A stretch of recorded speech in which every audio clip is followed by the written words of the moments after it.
Lamasu and Duchess, my two key supports for the Hydra, have gotten an upgrade with high blessing thanks to the 2x Eternal Soul event, which means it's time for round 6 of the Hydra Slayers to test out who is the best damage dealer for my account on the Hydra. Let's go!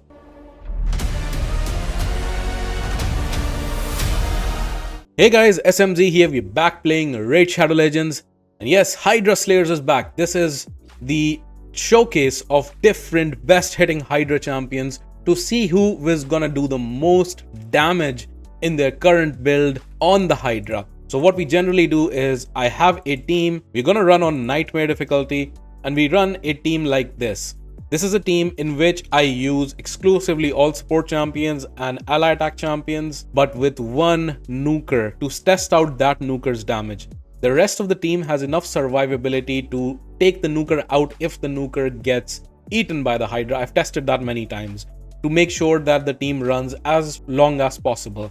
There's a free champion that you can get by using the link in my description. That is Narma the Return, a great champion to battle the Demon Lord. And you can get her alongside other crazy good epic champions like Anax, like Uugo, and like Mausoleum Mage as you progress through the game. How to get these champions for free? Here's how to do it. You go into your Plarium Play and log out of your current account. Click the link in the description and register with a brand new email address. Download the game and then play the tutorial, and you will find Narma sitting there chilling in your inbox. And you can get all of these crazy good epic champions as you progress through the game. Do not miss out on this opportunity. Click the link in the description and get these cool champions. So I have Lamasu and I have Duchess, who were both on low blessings. If you see my previous Hydra Slayers video, which was a while back, both of them got a massive upgrade. 2x Eternal Soulstone event is amazing.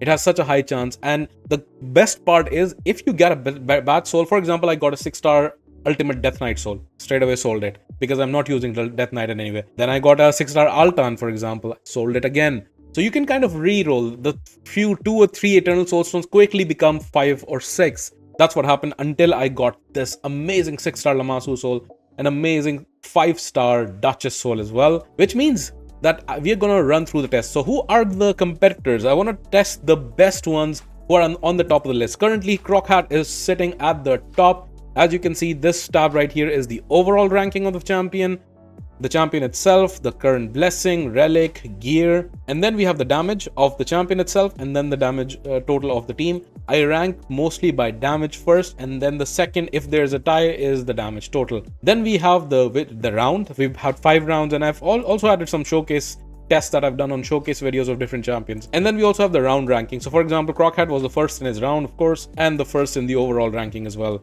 Kro'khad, Ninja, Marius are at the top of the list. You can also see like Kro'khad without Shaik is also on that list. Thor is on the list. I have pulled another Thor, so I was able to +2 him now. So now the competitors are, we're gonna have our Thor, the +2 Thor now, rocking all of these stats. I'm gonna showcase the builds quickly as well. I have Carnage, Leonardo, who I'm gonna run in a 4 turtles team. It's gonna be a bit different. Maybe it's not the best control test, but Leonardo does need the 4 turtles to go to his max power, and that's what we try to do. Sanguine Maria is gonna be on the test as well because she's a new champion. She doesn't have the highest of blessings compared to others, so I am expecting her to underperform. However, maybe she surprises me and she doesn't perform super bad, and maybe she finds herself maybe on somewhere mid in the list, 15, 16 ranking, 20th ranking. That's gonna be pretty nice as well. Of course, then we have the 3 biggest hardest hitters, which is Marius, Ninja, and Kro'khad. So let's start off with Thor and let's see what he can do. Let me just first showcase how Thor is built for myself. So Thor is built in a 9-piece Merciless set. I put him in a new crit damage amulet. I haven't been able to get the right crit damage ascension yet. I'm working towards it.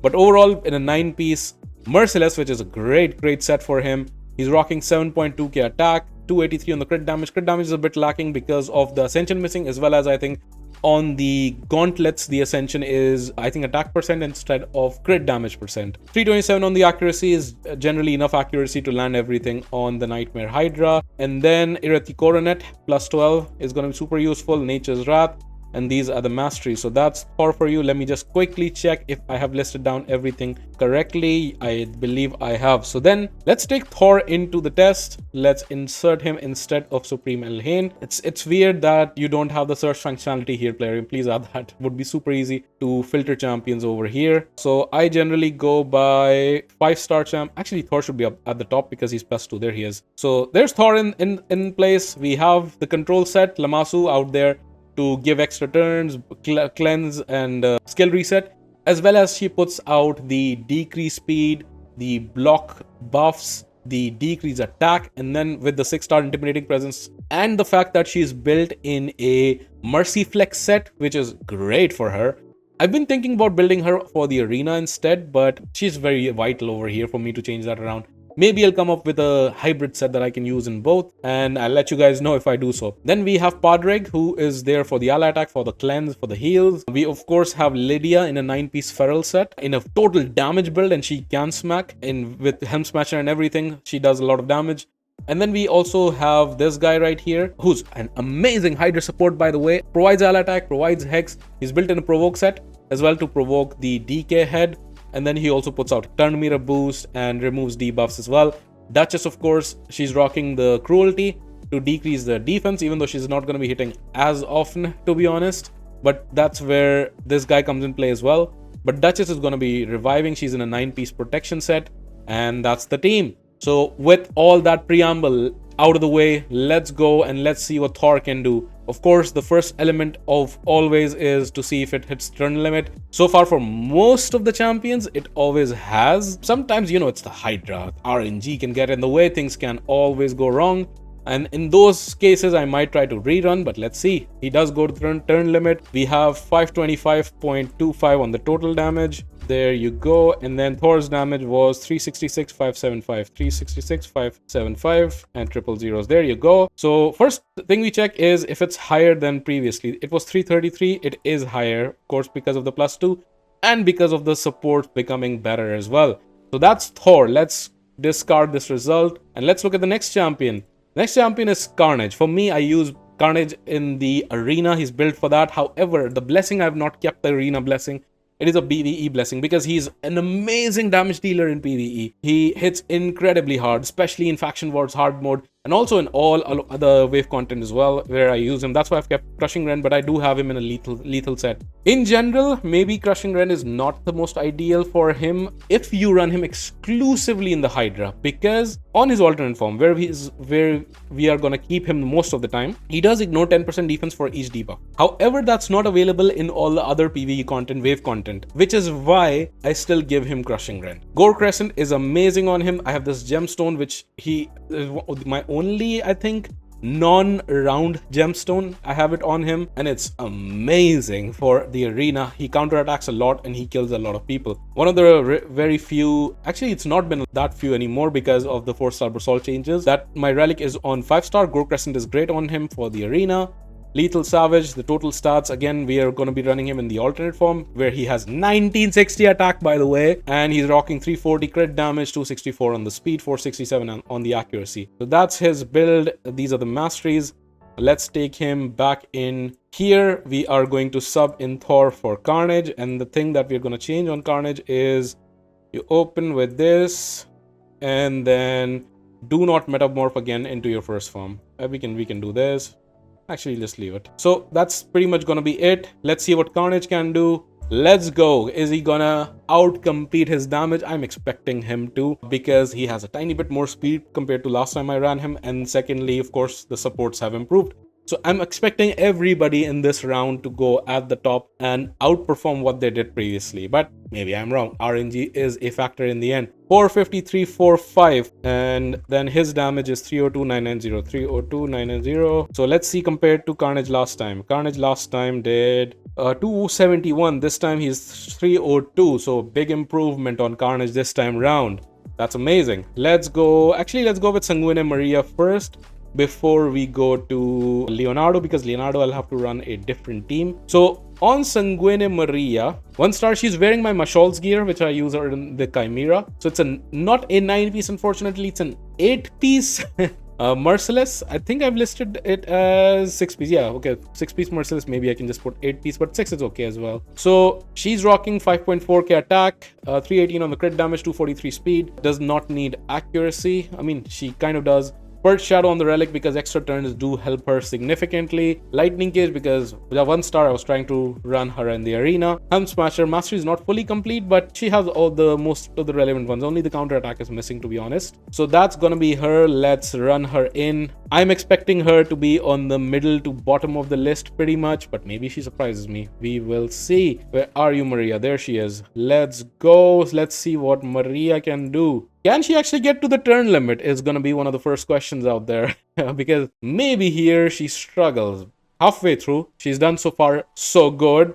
800 turns, going on to 900. She's fine. She hits the turn limit, but the damage is minuscule, I think. 239.81 and then 115.973. 115.973 from her. Oh, these are both numbers for her, not for Leonardo. Let me move these down. So 115 is gonna land right here on number 23 in the current list. It will get updated, of course. So kind of what I expected. She's still out damaging Ashnar with no blessing. She's out damaging Polara. She's out damaging Empress, Michelangelo, Mezumel. So that's still a win, and she went the turn limit, which is great. Let's discard this. Let's head on to Leonardo. I believe for Leonardo, he's built exclusively for the arena for my account. He's rocking a Stone Skill Lethal, as I said. These are total stats, 7.1 defense, 305 on the crit damage, 236 speed. I need to bump up his speed a little bit. Wand of Submission on the 4-star. We have Lightning Cage 5-star, and then the damage masteries. So for him, the team, again, because we need the 4 turtles in the team, I've put in this team. So the main support is going to remain the same, Lamasu. The Duchess is going to remain the same as the Reviver, the Veil Champion. What's going to change? Again, healing and cleanse is going to come from Donnie, right? And then we have all the 4 turtles in there. So let's see what this full turtle team can do. Can they go the turn limit? I would be surprised if they don't, to be honest. But are they gonna blow my mind away in terms of the damage on that list? Is something that we are gonna find out relatively soon. Oh, they did not go the turn limit. That is surprising. 239.73. And then his damage was 107.852. 107.852. This is surprising to me. Maybe, again, they probably need different supports. Let me do something. Let me see how many Hydra battles I have. 4. I have 3 champions to run. I'll have to auto my normal teams, but let's run one more time. Maybe something went horribly wrong with RNG, so we are gonna take this result in case it was bad RNG. Can happen, right? Definitely can happen. Last one went around 700 to 800 turns. This one goes above 800, but 276, not the biggest of improvement. Let's take this result, 276. Okay, so they need something more. They need to be built exclusively for the Hydra, and you can't just run on the arena build, maybe. And his damage is 136, 187. 136, 187. There you go. 1-0 too many. So let's take this result, and then let's head towards the next champion. The next champion, of course, is going to be my favorite champion, Marius. Marius is going to be rocking 9-piece Slayer, total stats, 6.6k defense, 378 crit damage, 298 speed, 364 on the accuracy. We have him 9-piece Slayer, Cat's Gaze, plus 15. Then we have Crushing Rend, and we have these damage masteries. Those are gonna be the stats for him. Let's plug him in and see what he can do. So Hydra Slayers, and we can immediately go and see what he can do. I don't have any doubts on my mind that he's gonna not go the turn limit. He definitely is. It's just a matter of how much damage he does. If you see over here, last time he was just below Kro'khad and Ninja with 469 his damage, 575 team damage was what we had last rounds. Let's see what this round does. We are approaching the turn limit very shortly. 900 turns, 1000 is approaching, and we have 585.38 on the team damage. And then Marius is 469.555. 469.555. 3 zeros. So 469 compared to, oh, pretty much the same, exact same damage, which is interesting. 10 more million on the total team damage though. Let's go towards Ninja now. Ninja's gonna have Mikage, so that's something that we are gonna have to adjust. Ninja very quickly, 9-piece Merciless, some of my best gear, 6.6k attack, 328 crit damage, 377 accuracy with 246 speed. 9-piece Merciless, Erythi Coronet plus 15, Crushing Rend, and then Helm Smasher. So for him, the thing that I am going to change is a couple of things. Instead of Padraig, I'm going to bring in Mikage, and for Mikage, I'm going to tell her not to change forms and to prioritize her ally attack. Those are the two things that I am gonna do. So let's see what Ninja can do. Ninja has been the number 2 on the list. He is the one that runs on my Nightmare team currently as my best damage dealer. So let's see if he can hold that spot in this particular showcase. We are running up to the turn limit very shortly, and we have 650.24, 650.2, and his own damage is 486.30, 486.30. There you go. So 480, kind of in between what he's done previously, so it's not a massive improvement, to be honest. And then let's see what the final champion, Shaik, can do. Can he actually retain his throne? So Shaik, let me pull him up, is gonna be in, I think he's wearing the exact same set that I tested on him last time around. It is a 6-piece Merciless, 2-piece crit damage set. 8.3k attack, very high attack compared to Ninja as well. Also because his base attack is super high, 1729, right? 347 on the crit damage, 223 speed, much slower than Ninja as well. 230 on the accuracy, doesn't need accuracy if you're running Shaik with him. +9 on the Earthy Coordinate, which is lower compared to Ninja. Nature's Wrath on the 5-star, and then Helm Smasher. So for him, again, we need to change a little bit the team here as well. So we are gonna bring in Shaik. Now I just need to find Shaik because he sometimes likes to hide. There he is. And then we need to find this guy. Okay, this wasn't that difficult. I don't think I'm gonna put any presets on either of them. Let's see what he can do. This is the number 1 on the list at the moment. Let's see if he retains his spot or does Ninja throw him off. We will find out relatively quickly. Again, this is like just one test, so RNG is a factor. This damage might even be lower than last time. 861.13, and then his own damage, and I'm gonna resort the list and see where the numbers add up. 680, 831, and that blows his previous record out of the water by a whopping 100 million. So what I'll do now is let's rank the numbers for this round, just this round. So number 1 is definitely going to be Kro'khad. Number 2 is going to be Ninja. Number 3, Marius. Number 4 is going to be Thor. 5 is going to be this guy, Carnage. 6 is going to be Leonardo, I believe. And then 7 is going to be Sanguine Maria. That's correct.